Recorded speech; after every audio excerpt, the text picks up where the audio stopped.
অন্য 11 মাসে একটা ফরজ আমল করলে একটা ফরজ পরিমাণ সওয়াব, রমজানে যদি একটা ফরজ আমল করে আমি একটাই দিব না, একের বদলে আমি 70 গুণ বাড়ায় দিব।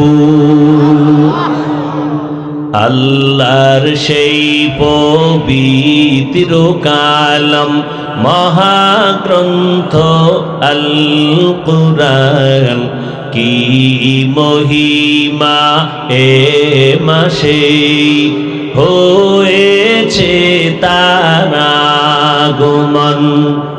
আল্লাহর সেই পবিত্র কালাম মহাগ্রন্থ আল কুরআন, কি মহিমা এ মাসেই হয়েছে তার আগমন। একে নেকে শতুর রহমান, দেন নফল ফরজ সমান। রহমত বরকত নাজাতের মাস, জ্বালাও আমলের বাতি। ভুলবো না ভোলা যায় নাকি মাহে রমজানের স্মৃতি। ভুলবো না ভোলা যায় নাকি মাহে রমজানের স্মৃতি। এ মাসে কত ফজিলত জানো কি মুসলিম জাতি। ভুলবো না ভোলা যায় নাকি মাহে রমজানের স্মৃতি।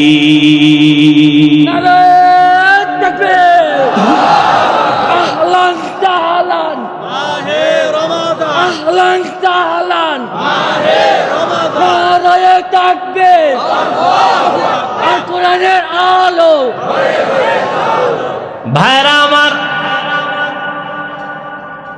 রমজানুল মুবারকে একটা ফরজ 70 গুণ বরাবর সওয়াব, কিন্তু কপাল বড় খারাপ। অনেক আল্লাহর বান্দারা আছেন এত বরকতের মাস পাইয়া ওতে বরকত নেয় না। বলে আমার ঘরে কি চালের অভাব, ভাতের অভাব, আমি কেন রোজা রাখব? এরম কপাল পোড়া আসেনি? আর একদল কপাল পোড়া আছে, বলে আমি রোজা রাখলে আমার রোগ বেড়ে যাবে। অথচ তুমি রোজারে বানাও রোগের ঔষধ। ও দয়ার মালিক, এই বরকতের রোজা আমি ছাড়বো না। তুমি এই রোজার বরকতে আমাকে সুস্থ করে দাও, আমি একটা রোজাও ভাঙবো না। যেমন নিয়ত তেমন কি ফল। আগামী রমজান পাবো কিনা জানা নাই। গত রমজানে কত আল্লাহর বান্দারা বেঁচে ছিলেন, এই রমজানে দুনিয়ায় নাই। অনেকের বাবাও নাই, অনেকের মা নাই, অনেকের আপনজন দুনিয়ায় নাই। আজ আমি বেঁচে আছি, আগামী রমজান বেঁচে থাকবো কিনা কোনো গ্যারান্টি নেই। ও যুবক, 6 বছর থেকে রোজা ভাঙ্গি না রে বাবা। তুমি কেমন মুসলমান? আজকে তোমার 25 বছর বয়স, তুমি একটা রোজা রাখার জন্য নিয়ত করো না। ওরে আমার মাওলার ধরাটা কি তুমি দুর্বল মনে করেছো? আমার মাওলা পাক ছাড় দেন, কিন্তু ছেড়ে দেন না। ওরে আল্লাহর বান্দারা, দুনিয়াতে যত ধর্মে আছে, ধর্মের মানুষ আছে, সবাই রোজা রাখার সাধনা করে ভিন্ন ভিন্ন সিস্টেমে। তুমি কেন রোজা রাখবা না? রোজা রাখবা, কলবের পাওয়ার বেড়ে যাবে। কলবের পাওয়ার যদি বাড়াইতে পারো, আল্লাহ যদি পাওয়ার বাড়ায় দেয়, এক সময় মাওলার কুদরতের ঘেরানটা নাকে পায়া যাওয়া। আমার মাওলার কুদরতের ঘেরান তুমি নাকে পাইবা। এতদিন শুনছো আমার মাওলা আমার মালিক, কলবের পাওয়ার যখন বেড়ে যাবে তখন মালিকের কুদরত দেখবা, আর কলিজা ঠান্ডা হবে। আলমেরা ও দুনিয়ার মানুষ, আল্লাহকে দেখার জন্য আসমানে যাওয়া লাগবে না, জমিনের মধ্যে ঘুমানো লাগবে না। আল্লাহর কুদরতের দিকে নজর করবা, আল্লাহর পরিচয় পেয়ে যাইবা। এরে নবীর উম্মতের দল, এখন থেকে তৈরি হয়ে যাও, রহমতের নবীর রহমতের মালা গলায় লাগাও। মরণ তো একদিন লাগবেই, বাঁচার উপায় নাই। তবে আমি আল্লাহর আদালতের আসামি হইয়া আদালতে দাঁড়াইতে চাই না। মরিয়ার বাঁচি, হায়াতের মালিক আমার আল্লাহ, মউত দেওয়ার মালিক আমার আল্লাহ। আল্লাহ সুস্থ করে দেন, আল্লাহ অসুস্থ বানায় দেন, আমি আল্লাহর হুকুম মানব। এতে যদি আমি অসুস্থ হয়ে যাই, আমার কোনো দুঃখ নাই। রহমতের নবী আমার এমন একটা সময় মক্কার জমিনে আসছেন, যেই সময়টা মক্কার মানুষ ছিল চরিত্রহীন, বড় খারাপ। মক্কার মানুষের মতো চরিত্রহীন খারাপ জমিনে আর কোথাও ছিল না। কত তারা খারাপ, আপন বাবা হইয়া আপন কন্যা সন্তানকে জ্যান্ত পাথর চাপা দিয়া মেরে ফেলে। বাচ্চাগুলো পছন্দ করে না, কন্যাকে বোঝা মনে করে। এক বাবা এরকম কন্যা জ্যান্ত দাফন করতে করতে করতে করতে 99টা কন্যা দাফন করেছে। শেষ একটা কন্যা দাফনের করুণ কান্না। এমন এক অবহেলিত সমাজ আমার মায়ার নবীকে ওই সময় দুনিয়ায় পাঠাইছে। মক্কার মানুষ এতটাই খারাপ। আল্লাহর একটা ঘর আছে বাইতুল্লাহ, যেই বাইতুল্লাহর দিকে তাকায়া থাকলেও সওয়াব। যেই বাইতুল্লাহর আঙ্গিনায় একটা সেজদা দিলে 1,00,000 সেজদার সমান সওয়াব।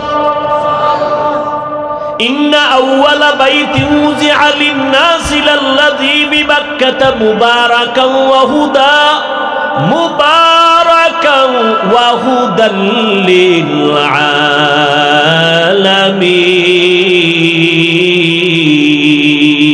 আলামিন। এমন একটা দামি ঘর, হেদায়েতের ঘর, যেই বাইতুল্লাহ একবার কেউ ঢুকবে, নবী বলেন মায়ের গর্ভ থেকে বাচ্চাটা যেমন নিষ্পাপ বের হয়ে যায়, বাইতুল্লাহ যারা যাবে জিয়ারতের পরে তারা নিষ্পাপ বের হয়ে যাবে। এমন একটা দামি ঘর বাইতুল্লাহ, আল্লাহর ঘর। ওরে আল্লাহর বান্দা, তুমি তোমার বাড়িওয়ালাকে খুঁজো। কোথায় ঠিকানা জানো না, কয় ঘরের মধ্যে বাড়িওয়ালাকে। একটা কার বাড়ি? কয় খান সাহেবের বাড়ি। মুসল্লি সাহেবের বাড়ি। তারে কই পাই? কয় মুসল্লি সাহেবের বাড়ি অমুক জায়গায়, ওখানে তারে পাইবা। দৌড়াইয়া গিয়া দরজায় গিয়া ডাকে, খান সাহেব আপনি বাসায় আছেন নি? আমি আসছি আপনার খোঁজে। ও আল্লাহর বান্দারা, দুনিয়ার প্রত্যেকটা মানুষের একটা পরিচয় হলো তার আপন বাড়ি, একটা ঘর। দুনিয়াতে যত মসজিদ সব আমার আল্লাহর ঘর, কিন্তু আল্লাহ কোরআনে কোনো ঘরের নাম বলেন নাই। মক্কার ঘরকে বলছেন বাইতুল্লাহ, এটা আমার ঘর। ওই ঘরে যাইয়া ডাক দেয় আল্লাহর বান্দারা, বাজারা মাওলারে খুঁজো। ওই ঘরের চারদিকে ঘুরে আর ডাকে, ও মালিক দেওয়ার জন্য আসছি। লাব্বাইক আল্লাহুম্মা লাব্বাইক, লাব্বাইক লা শারীকা লাক লাব্বাইক, ইন্নাল হামদা ওয়ান নি'মাতা লাকা ওয়াল মুলক লা শারীকা লাক। আল্লাহ কয় বান্দা তুই যখন আসছো, আমি আল্লাহ পাকের অনবরত রহমত অবতীর্ণ হয় বাইতুল্লাহর ছাদে। এটা আমার রহমতের সেন্টার। আমার জায়গায় যখন আসছো, আমি তোমারে মোলাকাত না দিয়া ফিরাইয়া দিব না। আল্লাহর খাস ওলিরা বলে, যখন তুমি তোমার মালিকের পাইবা, হাত লাগা একটু মুসাফাহা করবা। খান সাহেবের আগে সালাম দিছো, আসসালামু আলাইকুম, হাত বাড়ায় মুসাফাহা করছো। ও বান্দা, আমার মাওলার বাড়ি যদি যাও, বাইতুল্লাহর দরজাটারে বুকে লাগাইও, মনে মনে তৃপ্তি নিও, তুমি আমার মাওলার মোলাকাতের বরকত পেয়ে যাবা। এটা এমন একটা ঘর, মক্কার মানুষ কতটাই যে খারাপ, নারী আর পুরুষেরা একত্রিত হয়ে ঘরের চারপাশে তাওয়াফ করে, তাও উলঙ্গ। এই মক্কার মানুষ এত খারাপ, এর মাঝখানে আমার মোহাম্মদ নবী আখিরি নবীরে পাঠাইলেন, রহমতের ফুটন্ত গোলাপ। চূড়ান্ত চরিত্রহীনের মাঝে আল্লাহ নবীরে পাঠাইলেন, রহমতের নবী আইসা আদর্শ কায়েম করে বলেছেন, সাবধান, কেউ কন্যাদেরকে তোমরা অসম্মান করবা না, কন্যাদের মারবা না, কারণ আমি রহমতের নবী, আমারও কোনো একটা ছেলে নাই, আমি 4 কন্যার বাবা।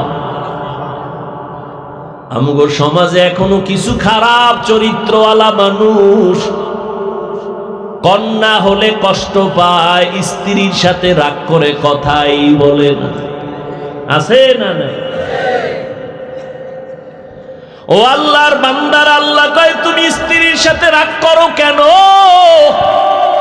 সন্তান তো আমি আল্লাহ দেই, তোমার স্ত্রীকে তো পুরস্কার দেওয়া দরকার যে তোমার আমানতটা সে বহন করছে, কত রাত ঘুমাতে পারে না। আমার মতো বাচ্চাটা গর্বে নিয়া আম্মা জান সারাটা রাত বিছানায় চোখের পানি ফেলছে। আমি যেদিন দুনিয়াতে আসব, আমার আম্মা জানের কণ্ঠ এতটাই ছোট, ঘরের ভেতরে আওয়াজ দিলে সামনে যায় না, কিন্তু আমি যেদিন দুনিয়া আসব, আম্মা জান বেহুশ হয়ে চিল্লাইতেছিল। আমার আম্মার কণ্ঠের আওয়াজে পাশের বাড়ির মানুষ ঘুমাইতে পারে না, চিল্লায়া কান্না করেছেন আর বলছে, ও স্বামী আমার, আমারে মাফ করিয়া দাও, আমি বোধহয় বাঁচবো না, মরে যাও। 7 আসমান আমার মাথার উপরে চেপে আসছে, আমার প্রসব বেদনা সহ্য করতে পারি না, মরিয়া যাব। ও স্বামী, তোমার সন্তানটা তোমার স্ত্রী বহন করলো, খানা খাইতে পারলো না, ঘুমাইতে পারলো না, তুমি তাকে পুরস্কার দাও না দিয়া তুমি তার সাথে রাগ করো, মেয়ে হলো কেন?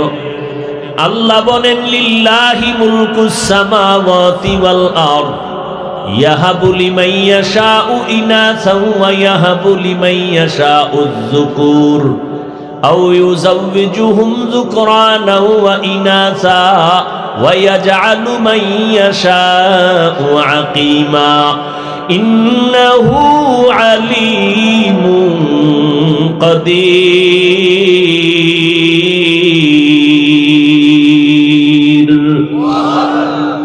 আল্লাহ বলেন, আসমান জমিনের মালিক আমি আল্লাহ। কাউকে ছেলে দেই আমি, কাউকে মেয়ে দেই, কাউকে দোনোটা দেই, কাউকে কোনোটাই দেই না। ক্ষমতা কার? ও আল্লাহর বান্দারা, মেয়ে হইলে কষ্ট পাও, ছেলে হইলে খুশি হও না। আমার মাওলার বন্টনের উপরে রাগ করিও না। আমার মাওলা যদি তোমারে কন্যা দেয়, শুকর আদায় করিও।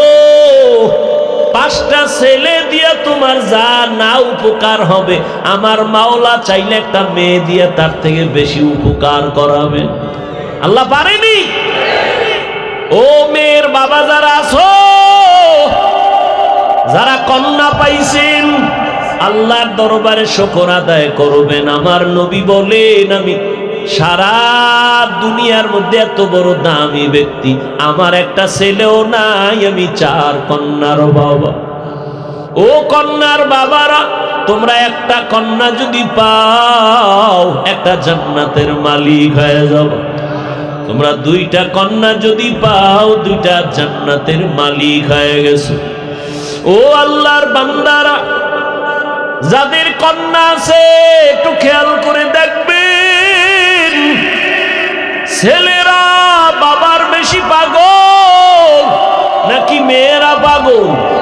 একটু পরীক্ষা করে দেখবেন। বাবায় যদি একটু অসুস্থ হয়ে যায়, ছেলেরা কানে শুই নাও, কানে দেয়। মেয়েগুলো পাগলনির মতো দৌড়ায়, খানা বন্ধ করে দেয়, আমার বাবারে না দেখলে আমার মুখে খানা যাবে না। একটা কন্যা বাবার জন্য কত পাগল, ওদিকে মায়ের যত কষ্ট। আম্মা জান বাচ্চা গর্ভে নিয়ে খাইতে পারে না, আবার রান্না করতে হয়। দেখবেন যার বড় মেয়ে আছে, মায়ের সাথে সাথে মায়ের কাজের সহযোগিতা করে। একটা ছেলে গিয়া করে না, ওই মেয়েটার দ্বারা সংসার সুন্দর হয়, ছেলের দ্বারা হয় না। ও কন্যার বাবারা, আল্লাহর নবীও শুকর আদায় করেছেন। আমি নবী, রহমতের নবী, আমার 4 কন্যা, কোনো ছেলে নেই। ও আল্লাহর বান্দারা, এক আল্লাহর বান্দা দুনিয়াতে বিবাহ করিয়া সন্তান চাইতে চাইতে কন্যা কন্যা, কোনো ছেলে নাই, বারবার চায় ছেলে, বারবার হয় কন্যা, বারবার ছেলে চায়, বারবার কন্যা হয়। হইতে হইতে হইতে হইতে 6টা কন্যা। কয়টা? 6টা। মেজাজ গরম হয়ে গেছে, এইবার শেষ। আল্লাহর বান্দা কয়, ও বিবি, 7ম নাম্বারে যদি গর্ভে সন্তান আসে, কন্যা হলে তোমারে তালাক দিয়ে দিব। আল্লাহর বান্দি ভালো বাবার ঘরের সন্তান, স্বামী যত গালি দেয় কোনো গালির জবাব দেয় না, শুধু নামাজের মুসাল্লায় কাঁদে, আল্লাহ আমার স্বামীরে হেদায়াত দাও। আমার স্বামীরে বুঝাইতে পারি না, বেয়াদবিও করতে পারি না। ও আল্লাহ, সন্তান দেওয়ার মালিক তুমি, এখানে তো আমার কিছু করার নাই। ও আল্লাহর বান্দারা, ভালো করে বুঝো। ওই আল্লাহর বান্দা 6টা কন্যা পাইয়া 7ম নাম্বার বাচ্চা গর্ভে আসলো। সিগন্যাল দিয়া দিল, কন্যা যদি হয় তোমারে তালাক দিব, বাবার বাড়ি চলে যাই, আমি কন্যা চাই না। আল্লাহর বান্দি কিছুই বলে না, স্বামীর খেদমত ঠিক মতো করে আর মাওলার কাছে দোয়া করে। স্বামী রাতের বেলা ঘুমায়, আল্লাহর বান্দি যায় নামাজে রাত কাটায় আর মাওলার সাথে কান্না করে সময় কাটায়। ও আল্লাহর বান্দারা, ওই আল্লাহর বান্দি, সন্তান দুনিয়াতে আসার সময় কাছাকাছি, মেশিন নাই, কোনো পরীক্ষার যন্ত্র নাই যে জানবে সন্তানটা ছেলে না মেয়ে। আল্লাহ দিছেন 7ম নাম্বারটাও কন্যা, কিন্তু স্ত্রীও জানে না, স্বামীও জানে না। স্বামী কয়, যদি কন্যা আসে তাহলে তোমাকে তালাক, আমি আর তোমাকে রাখতে চাই না, তালাক দিয়া বিদায় করে দিব। আল্লাহর বান্দি যেখানে কথা বলা দরকার সেই জায়গায় কথা বলতেছে। আসল আদালতে লাইন লাগাইছেন। দুনিয়াতে আসার কাছাকাছি সময়ের এক ঘটনা, আল্লাহর বান্দা রাতের গভীরে ঘুমে নিমগ্ন হয়ে গেল। ঘুমে এতটা বিভোর, চোখের পানি তো বৃথা যেতে পারে না। ও যুবক, মায়ের চোখের পানি, বাবার চোখের পানি বৃথা যাবে না। মায়ের দোয়া নিয়ে সামনে আগাও। বাবার তুলনায় মায়ের মর্যাদা আল্লাহ 3 গুণ বাড়ায় দিয়েছেন নবীর মাধ্যমে। এই যুবকেরা, মা বাবার দোয়া ছাড়া সামনে আগাইতে পারবা না, সফলতা আসবে না। আল্লাহর বান্দি, স্বামী ঘুমায়, তিনি ঘুম থেকে ওইটা গভীর রজনীতে, যেই টাইমে আমার আল্লাহ প্রথম আসমানে আসেন বান্দার দাবি শোনার জন্য। অতিও গভীর হয় রজনী যখন, নীরবে প্রভুর নাম জপিও তখন। প্রভুর করুণা যদি পাইবারে চাও, গভীর রাতে উঠে প্রভুর গুণগান গাও।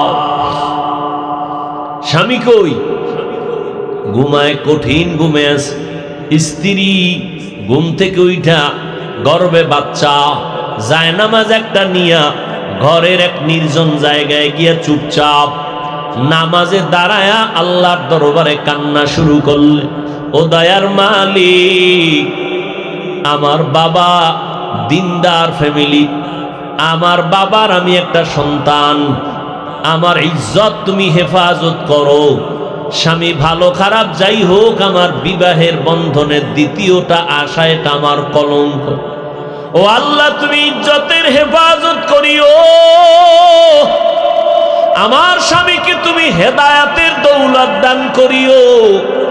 এই বলে আল্লাহর বান্দি দোয়া করে, কান্না করে। এদিকে স্বামী বেচারা ঘুমের বিভোরে স্বপ্ন দেখতেছে, কিয়ামতের মাঠ কায়েম হয়ে গেছে। আল্লাহর বান্দা ঘুমের মধ্যে দেখতেছে কিয়ামতের ময়দান কায়েম। মানুষগুলো উলঙ্গ ছোটাছুটি করে, চিল্লা চিল্লির আওয়াজ।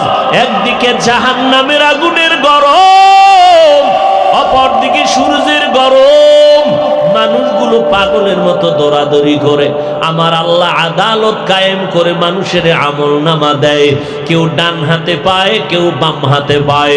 ডান হাতে পাইয়া হাসতে হাসতে জান্নাতের দিকে যায় নেক আমলওয়ালারা, আর যারা গুনাহগার এদের বাম হাতে আমল নামা দেয়। চিৎকার, জাহান্নামের হ্যান্ডকাপ এদের হাতে লাগাইয়া জাহান্নামে নিয়ে যায়। এই বান্দা লাইনে দাঁড়ানো, দেখতেছে সিরিয়ালে তার নামটাও চলে আসতেছে। কাছাকাছি আসার পর আমার মাওলার কুদরতের আওয়াজ। আল্লাহ বলে, রে ফেরেশতা, এই নাফরমানের হাতে জাহান্নামের শিকল লাগাও, শিকল লাগাইয়া জাহান্নামের দিকে নিয়ে যাও। এই বান্দা দুনিয়াতে কোনো আমল করে নাই, জাহান্নামে নিয়ে যাও। আল্লাহর বান্দা ঘুমের মধ্যে স্বপ্ন দেখতেছেন, যখন তারে ধইরা জাহান্নামের দিকে নিতেছে, আল্লাহর বান্দা হাউ মাউ করে কান্না করে। জাহান্নামের গরম বড় কঠিন, জাহান্নামের গরম হাওয়াটা বহু দূর থেকে শরীরে লাগা মাত্র চামড়াগুলো খসে খসে পড়ে যাবে। ওই জাহান্নামী ঘুমে দেখতেছেন জাহান্নামের 7টা দরওয়াজা। প্রথম দরওয়াজায় নিয়ে যখন ঢুকাবে, হঠাৎ ওই বান্দা দেখতেছেন ফেরেশতারা জাহান্নামের প্রথম দরওয়াজা দিয়ে ঢুকাইতে চায়। দেখে একটা মেয়ে দরজার সামনে দাঁড়ানো। মেয়েটা হাত দিয়ে কয়, খবরদার, আমার বাবারে কই ঢুকাও, আমার বাবারে জাহান্নামে দিও না। ও ফেরেশতা, যদি আমার বাবারে জাহান্নামে দাও, আমাকে আগে জাহান্নামে দাও। আমার বাবা এত কষ্ট করেছে, আমাকে লালন পালন করতে গিয়া কত কষ্ট বাবাই করেছেন। আমার বাবারে আমার জাহান্নামে আমি ঢুকতে দিব না। ফেরেশতারা নিরুপায় হইয়া এই হাতে ধইরা তারে দ্বিতীয় জাহান্নামের দরজায় নিয়ে গেল। ওখানে নিয়ে যখন হাজির আমার মাওলার কুদরত, ওখানে নেওয়ার পরে দেখি দ্বিতীয় কন্যাটা হাজির। ওই কন্যা হাত দিয়ে বলে, ফেরেশতা খবরদার, আমার বাবাকে জাহান্নামে জ্বলতে দিব না। আমার বাবার এত কষ্ট, আমার বাবার এত ত্যাগ, আমার বাবা ঋণ আদায় করতে পারবো না। ও যুবকেরা, তোমার বাবার হক কি আদায় করেছো? ওই মা বাবারে কেমনে ভুলিয়া কোথায় যাও? মা বাবার হক আদায় না করিয়া কবরের দরওয়াজায় যাইও না রে বাবা, এখনো সময় আছে, তওবা করিয়া নাও। আল্লাহর বান্দা বলি, আমি স্বপ্নে দেখতেছি দ্বিতীয় দরজায় আমার কন্যা আমাকে ফিরাইয়া দিল। জাহান্নামের ফেরেশতারা ধরি আমাকে তৃতীয় দরজায় নিয়ে গেল। ওখানে যাওয়ার পরে দেখি আমার তৃতীয় কন্যা হাজির। আমার কন্যা আমাকে বারবার বলে, খবরদার, আমার বাবাকে জাহান্নামের ভেতরে ঢুকতে দিব না। আমার বাবা কত দিন নাই, রাত নাই, খানা নাই, ঘুম নাই, কত কষ্ট করে আমাদের লালন পালন করেছে। ওই বাবা জাহান্নামের আগুনে জ্বলবে, আমি মেয়ে হইয়া তা সহ্য করতে পারবো না রে ফেরেশতা। চতুর্থ দরজায় নিল, দেখা সেখানেও চতুর্থ কন্যা দাঁড়ানো। পঞ্চম দরওয়াজায় নিল, পঞ্চম দরওয়াজায় পঞ্চম কন্যা দাঁড়ানো। ষষ্ঠ দরওয়াজায় যখন নিল, ষষ্ঠ কন্যা দাঁড়ানো। এইবার আল্লাহর বান্দা ভয় কান্না করে বেহুশ। সপ্তম দরওয়াজায় যদি নিয়ে যায় আমার উপায় কি হবে? কারণ আমার তো আর একটা কন্যা নাই। আমার যদি 7টা কন্যা হতো, 7টা জাহান্নামের দরজা থেকে বেঁচে যাইতাম। ষষ্ঠ দরজায় দাঁড়ায়া কাঁদতেছেন, ওদিকে ষষ্ঠ কন্যাটা বাবার জন্য ঢাল হয়ে দাঁড়ায় গেল। সপ্তম দরওয়াজায় যখন নিবে, আল্লাহর বান্দা হঠাৎ সজাগ হয়ে গেছে। সজাগ হইয়া দেখে তার শরীরটা কাঁপতেছে, চোখে পানি, কান্নার আওয়াজ। পাগলের মতো খুঁজতেছে আমার স্ত্রী কই। বামে ডানে তাকায় দেখি স্ত্রী বিছানায় নাই। অন্তরে ভয় আর কান্না করে, আমার আর একটা কন্যা হলে আমি জাহান্নাম থেকে মুক্তি পাইয়া যাব। আমার জাহান্নাম থেকে মুক্তির জন্য আর একটা কন্যা দরকার। আমি আমার স্ত্রীর সাথে কত অপরাধ করলাম, কত কষ্ট দিলাম। আমার স্ত্রীর থেকে তাড়াতাড়ি কষ্ট ক্ষমা চাওয়া দরকার। আল্লাহর বান্দা কান্না করে আর তালাশ করে, কই স্ত্রী কই? খুঁজে খুঁজে দেখি স্ত্রী এক রুমের ভিতরে যায় নামাজে সিজদায় কান্নার আওয়াজ। আল্লাহর বান্দি সিজদায় পড়ে কাঁদেন আর বলেন, ও মালিক, আমার স্বামীকে তুমি হেদায়াতের দৌলত দাও। আমার স্বামী আমাকে অর্ডার দিছে, কন্যা যদি হয়, সপ্তম কন্যা হলে আমাকে তালাক দেওয়ার সিদ্ধান্ত নিয়েছে। হঠাৎ পিছন থেকে আওয়াজ, কান্না শুনা আল্লাহর বান্দা স্ত্রীর হাত জড়ায় কাঁদে আর বলে, বিবি আমারে মাফ করিয়া দাও, আমি বড় অপরাধী। আমার কন্যা বড় নিয়ামত, আমার কন্যা বড় আমার জন্য বড় ঢাল। আমি না বুঝিয়া তোমাকে অনেক কষ্ট দিয়েছি, বাজে কথা বলেছি, আমাকে মাফ করে দাও। আল্লাহ যদি কন্যা দেয়, আমি তওবা করলাম, আর রাগ করব না।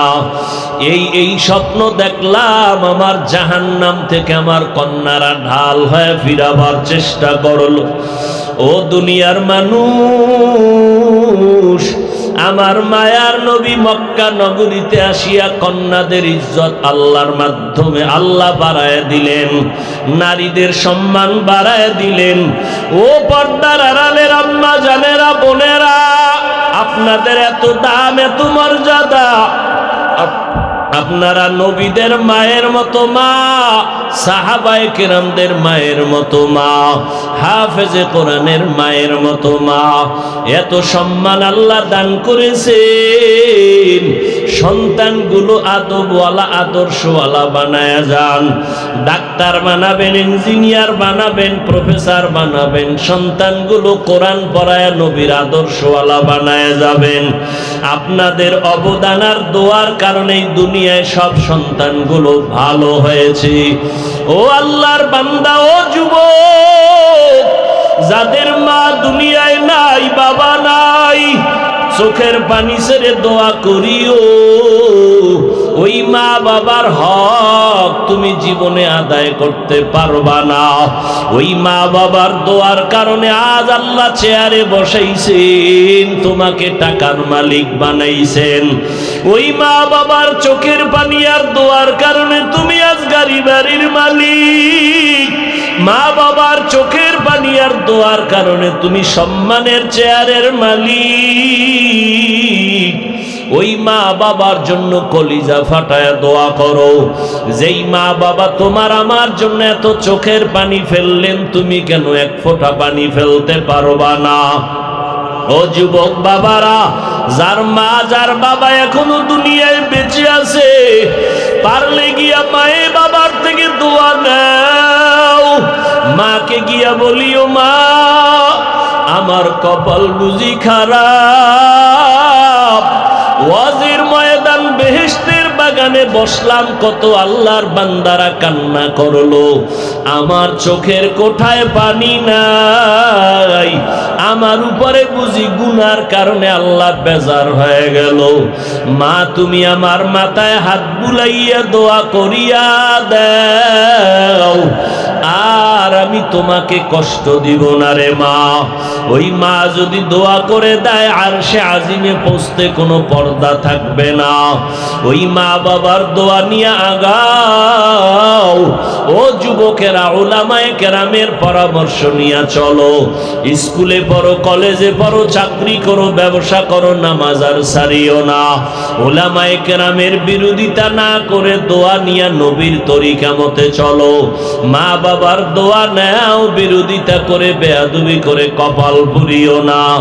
আল্লাহর কাছে দুই ফোঁটা চোখের পানি ছেড়ে তওবা করো। ওরে চোখে পানি যদি না আসে, বুঝিও তোমার উপরে আমার আল্লাহ বেজার।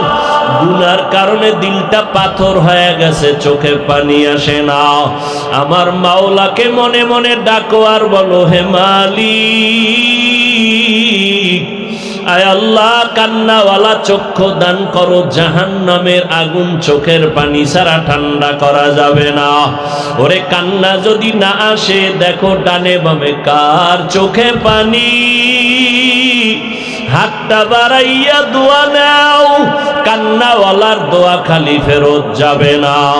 ও আল্লাহর বান্দারা, কান্না করো, কান্নার বাহানা করো। আল্লাহর নবী বলেন, ইবকু ফা ইল্লাম তাবকু ফাতাবাকু। কান্না যদি না আসে, বাহানা করো, মাওলার কাছে সওয়াবের রাস্তা খুলে যাবে।